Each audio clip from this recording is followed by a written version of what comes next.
ignorance is just what is why we find ourselves here. But it is very, very sad that we're still fighting this even after the people made it very, very clear that they support this issue. Educate, inform, inspire. The Dan Parsons Show, a podcast that lifts up instead of tearing down. Hey, welcome to the Dan Parsons Show. We're so glad you could join us today. I can't thank you enough for all the support. Joining us in just a moment is Crista Eggers, the unstoppable force behind Nebraskans for medical marijuana. And boy, howdy, do we have an update. And so hang on to your bonnets. We'll get into the dirty details of what's going on with the medical marijuana effort here in Nebraska. And speaking of great content, in addition to Crista today, let me just remind you what's coming up the rest of the week. We've got Dan Osborne coming up on Thursday's show. And on Friday, we'll let our hair down and have a drink, and we'll celebrate the Friday Afternoon Club on Friday. And if you like exclusive first looks at these episodes, you can become a friend of Dan on Patreon. Just go to thedanparsonsshow.com to sign up. And yeah, you'll get lots of perks and first dibs when we release these episodes. And you may have noticed we are producing a video version now of each of the episodes along with the standard audio podcast. So if you would, please go to our YouTube channel and hit the subscribe button. I'd appreciate that very much. Well, it is my delight to introduce Crista Eggers, the campaign manager. Are you still titled campaign manager for the Nebraskans for medical marijuana? Crista, welcome. Yeah, well, thanks for having me, Dan. Always a pleasure to be on here. Just always look forward to the opportunity. So, Nebraskans for medical marijuana was a ballot committee. And now that the ballot initiative is over, we're not a ballot committee anymore, but we do continue on our advocacy to see this thing through as a C4. So I guess my new role is executive director. But yes, all of us on these type of campaigns and efforts wear many hats. Yeah.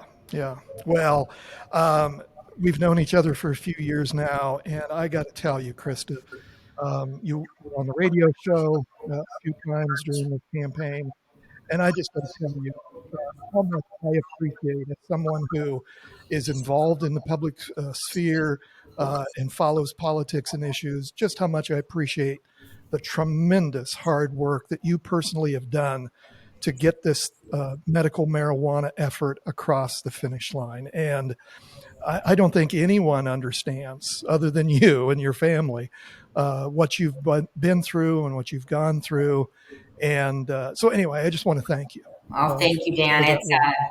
It's been the honor of a lifetime, the most difficult thing I've ever done, continues to be, but I don't think there's been anything more rewarding. And I can tell you that I often get the perks of, again, sitting here and talking to you today and doing all those things. But there is a huge group of supporters that are behind me, that walk alongside me in this. And it's a testimony to our entire group. So I get sometimes the easy job to be the face of this.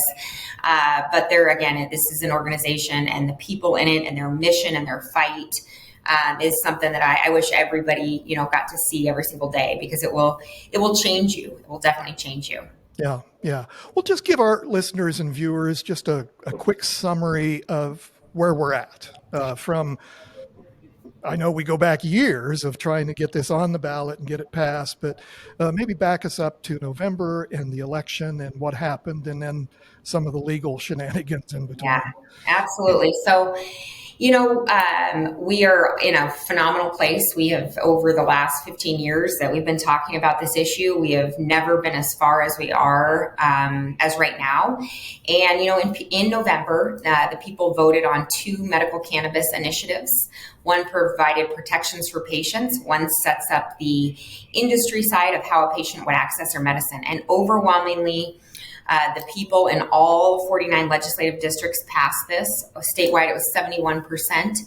And so, it showed us exactly what we already knew. But obviously, the hard data is that Nebraskans overwhelmingly support regulated, safe medical cannabis access. You touched upon some of the legal shenanigans right out of the gates after we turned signatures in and were verified and certified for the ballot. We faced definitely some legal challenges. Definitely expected. We've always known that we have a select few individuals in our state who have really gone and done whatever it takes to try to stop this. And so, I will tell you, we did not quite expect the avenue or the way that these legal challenges came at us, but overwhelmingly, we have won every step of the way. The decisions from the judges, lawsuits being tossed, things like that. We are absolutely on our way, but it should be noted there are still 2 lawsuits that are waiting at the Supreme Court that we do continue to fight in the background. But the people passed this. This was signed into law by the governor mid-December. And so as much as, sometimes we get caught up in the lawsuits, we have a job to do, and our job is not done. And that is to make sure we see this through the finish line and we see a safe, regulated, good system of cannabis for medical patients that is also good for the state as a whole. I'm not going to ask you to comment on this.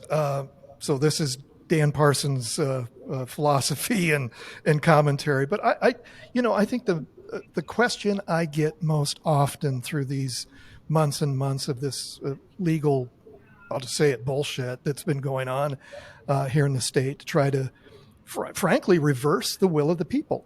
I think most people who are watching this stuff are just confused. Why is medical marijuana, and again, I'm not asking you this, you can comment as you like, but so it's hypothetical. Why is medical marijuana a place where these politicians want to stake their flag and die on for? It's baffling to me. It's not full-blown recreational marijuana. That's never been in the cards.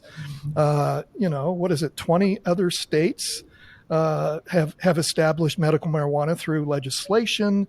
I mean, we are in the vast minority. As of July last summer, medical marijuana was legal in 38 frickin' states and the District of Columbia. So we're 39. So we even use the number that even in addition to those 38 that have comprehensive programs, there's another additional 10 that have some form of regulation or law that gives access to patients in cannabis or cannabis derivatives.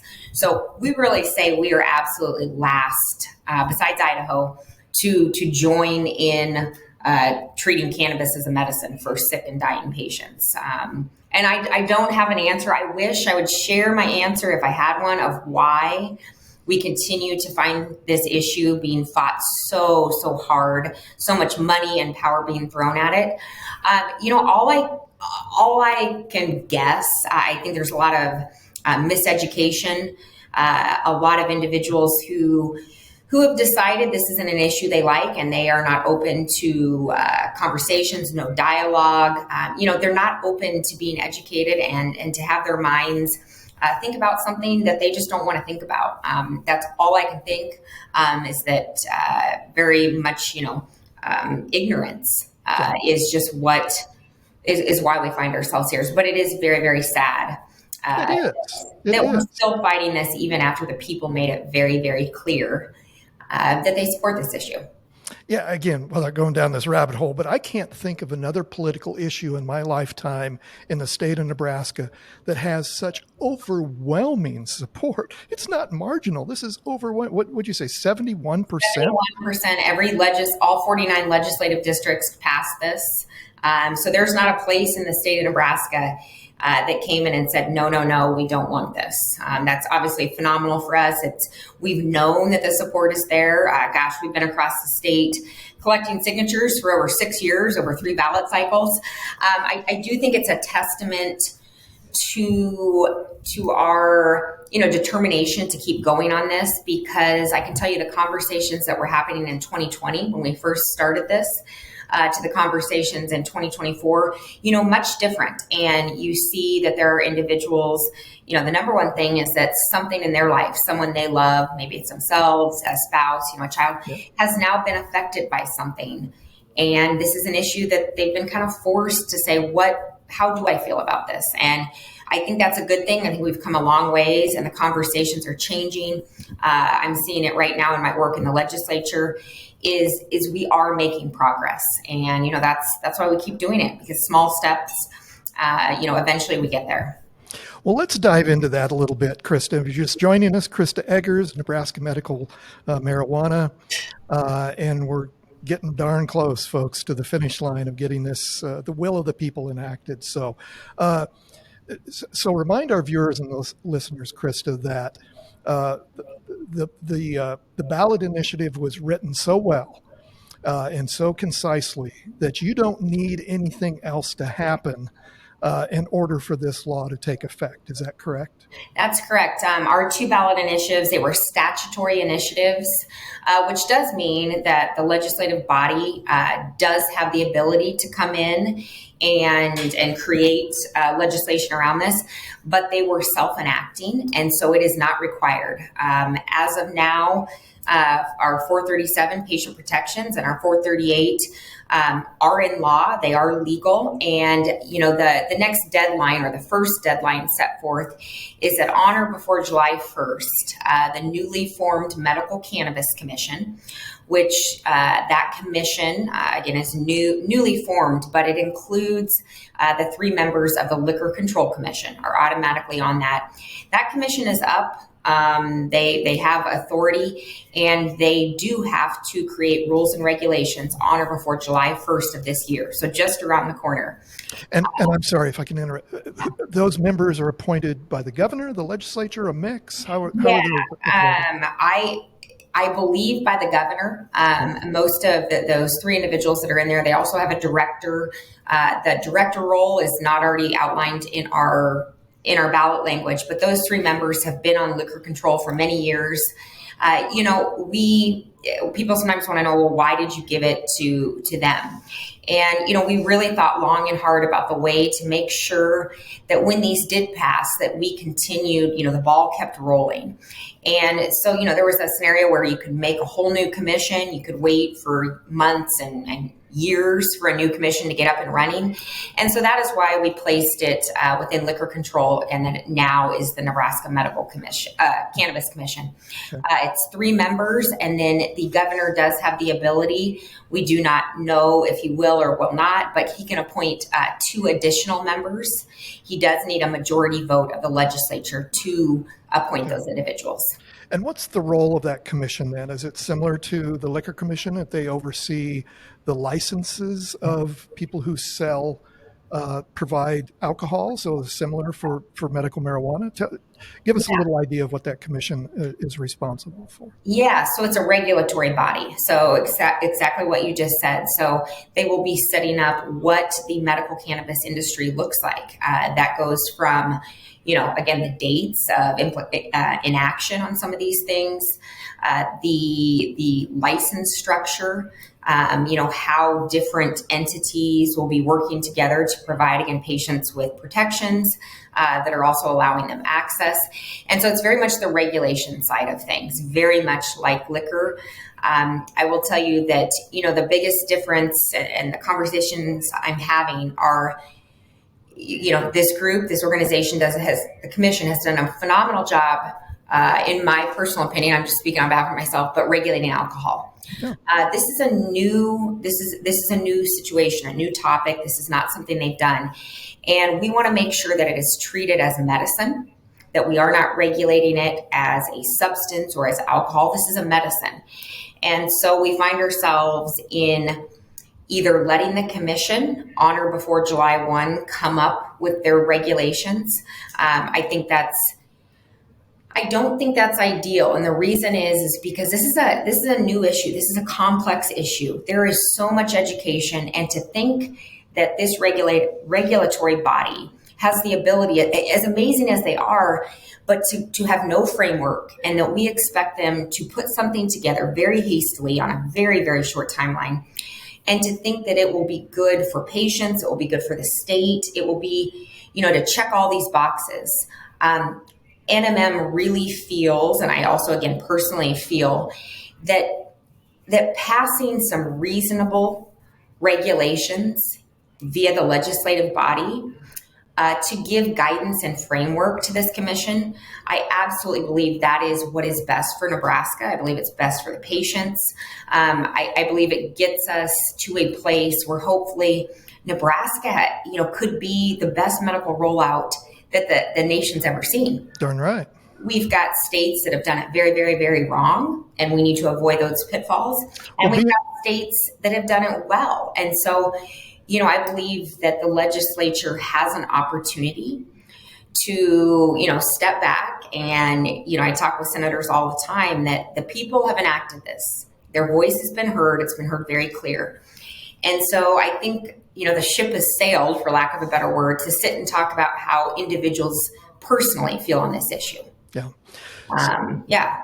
So how about on the supply side of the equation? We talked about the regulatory process a little bit. What about the supply side? If I'm a entrepreneur and I see an opportunity to supply medical marijuana in Nebraska, what is that process like? So again, that will still be under the regulations. So you will see the licensing, the manufacturing, the sale, cultivation. Pretty much, you will see all facets of the industry, the private industry, all falling under that regulatory body. So right now, we don't really know what that looks like. We have some guidance. We have several bills, and I'll get into that in a second, that are before the legislature that does outline some of those things. But as of today, and in our ballot language, we weren't able to outline all of that. That's the whole single subject situation that we're really familiar with. Yeah. We had to be somewhat broad in certain things and could not put these very, intricate but very important details in there. That is still yet to be known. But again, I guess one of the advantages of nearly being the last state in America to execute this law, you do have some really good guidance, I suspect, from across the country. Yes. For people that have been through this and have done this. So you mentioned the legislation, and again, I suspect that there are shenanigans going on of legislation that maybe is not needed and not wanted, but maybe I know you're working with some folks at legislation that you do support. So maybe just give us a little overview of the legislative process. So essentially there are 4 bills that were brought forward by 4 different senators. And just like you said, there's a couple of bills in there we have our eye on and have been trying to work alongside these senators on how we do this and how we do it well, trying to support them in that process. I am going to highlight that Senator Jared Storm's 483 is a bill that we are adamantly opposed to. That bill directly at introduction strips away what the people passed. It limits it to pills and liquids only. Again, as a reminder, our ballot language does not say what vehicle of consumption that a patient has to use. That is up to the discretion of a healthcare practitioner they'll be working with. And it also limits the amount allowed that patient can have of cannabis. And it drastically down to, not even a full percentage of what our ballot language allowed. The other thing is that it takes away any protections for patients that are visiting Nebraska, that are coming through the state. And so we are adamantly opposed to 483 is his bill. Sorry to interrupt. Let's shine a little light on Senator Storms. Obviously a new senator. I don't recognize the name. Where's Senator from? What's his background? Well, tell us a little bit about, and we can let our listeners and viewers know how to contact his office. Yeah, so Senator Storm, you're gonna make me work a little bit because I cannot exactly tell you Senator Storm's. He's a freshman senator, so he is new. He is on the General Affairs Committee, which this is all of these bills, because of them being a regulatory bill, they're all going through the General Affairs Committee. So Senator Storm is on that committee. Senator Storm, though, I cannot tell you for sure. His district is District 23, which is Saunders and Colfax County. Senator Storm's district passed this at 66%. So obviously the people in his district, as around the state, very much passed what our ballot language says. And so it's very concerning to me. Again, I'm going to speak just for a second personally. I feel like it's very disrespectful to, after the people overwhelmingly pass something, to come in here and bring legislation that absolutely contradicts what your constituents and what the constituents of the state did. So we are going to be, hopefully making sure that bill does not come out of committee. The second bill that I'll touch on, Senator Terrell McKinney brought LB 705. And while we have, respect for Senator McKinney in bringing a bill that definitely has some good substance in it, it deals with some social equity issues on this issue. We don't necessarily have a stance because we don't feel like it's quite comprehensive enough that it covers the patient protections and sets up something that is best for Nebraska. But I can definitely see the conversation happening of some of those issues that Senator McKinney highlights in moving forward in some of these other bills.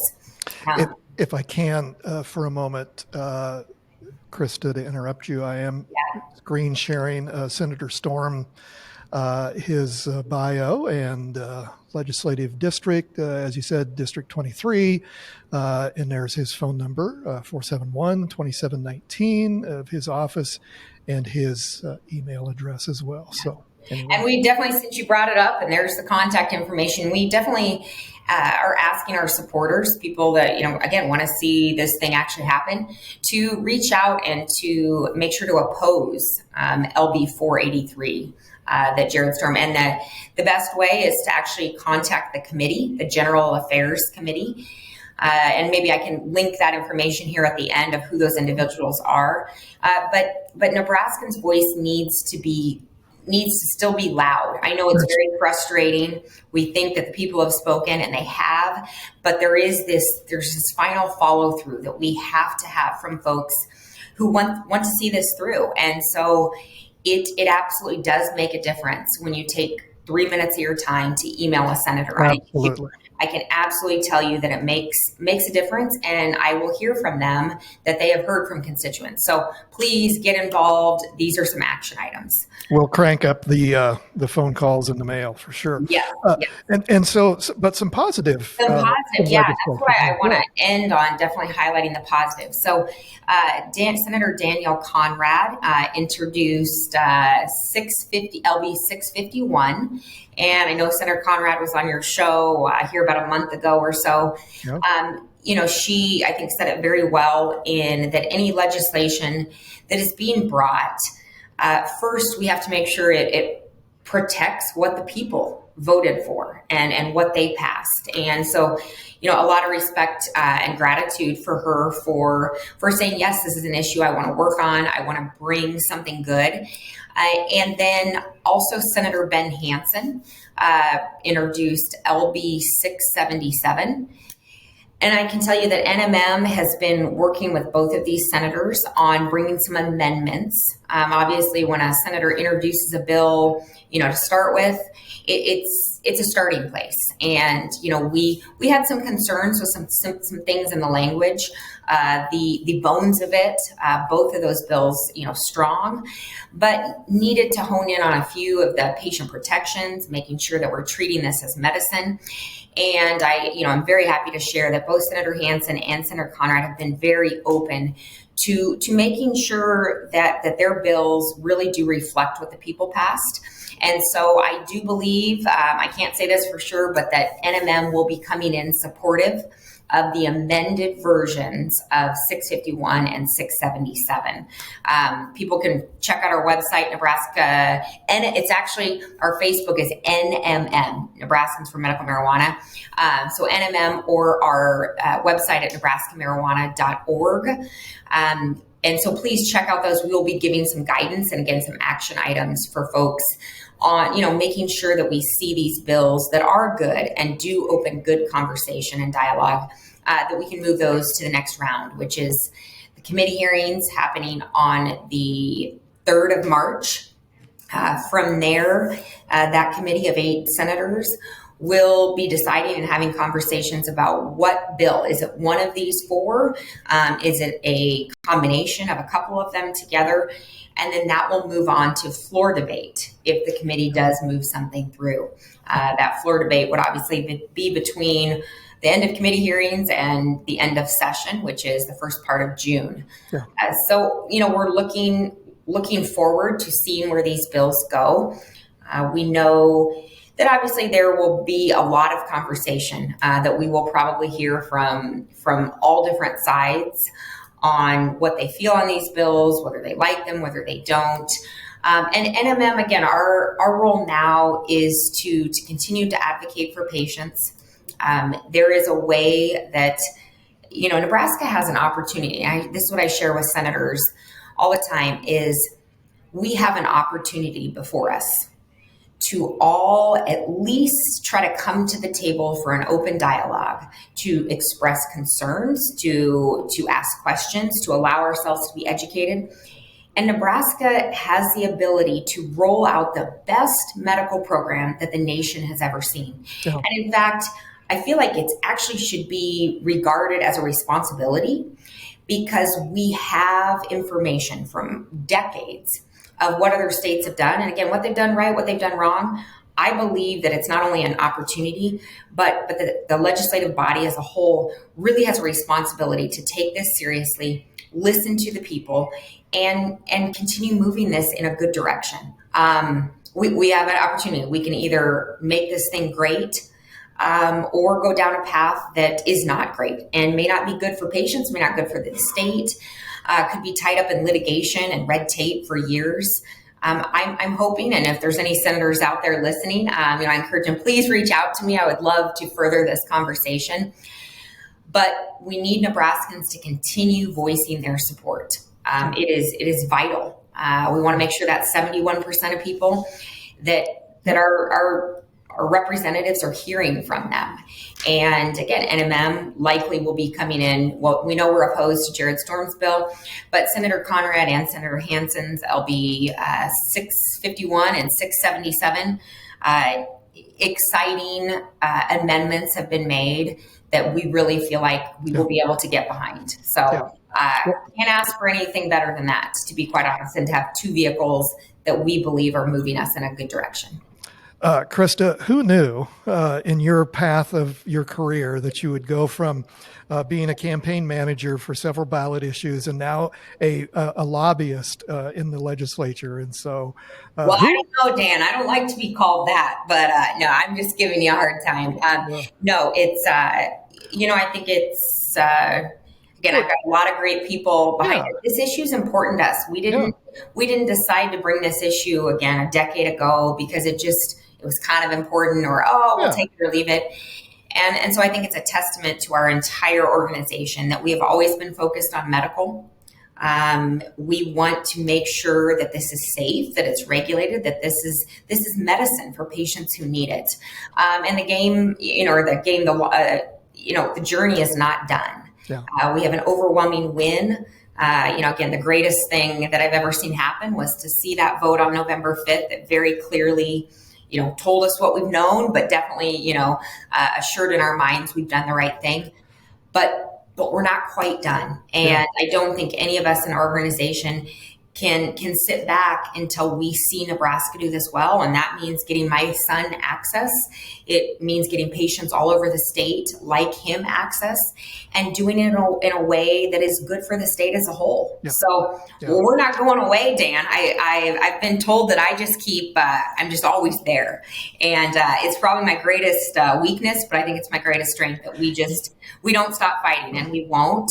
But would love to encourage Nebraskans to help us along in that fight by reaching out to the representatives. Well, we will continue to inform our viewers and listeners, Crista, about these bills and how they can get involved, and to follow you on your social media platforms and do that. Because, at the bottom line, at the end of the day, there are lives that are being impacted by not having access to this medical product, and just like your son Colton. And so we will continue to help champion those folks, and to make sure that the will of the people is honored by the people that we put into office to help us do that. So, Crista, thank you. It's a pleasure, Dan, to talk with you, and appreciate all your hard work and your vehicle here to help support getting the word out there. Absolutely. Well, let me close up here. Thanks to Crista Eggers for joining us today. Thanks to Penology Tech Solutions for the technical help. God knows I need it. And equipment, Kim Remington, Parsons Public Relations Director of Operations, and the producer of this episode, Mr. Chase Porter. And most importantly, thanks to each of you for listening and viewing as we continue to expand our audience. Thanks for sharing this episode on your social media channels. That's the show. Thanks for tuning in. Now go do good things. I'm Dan Parsons.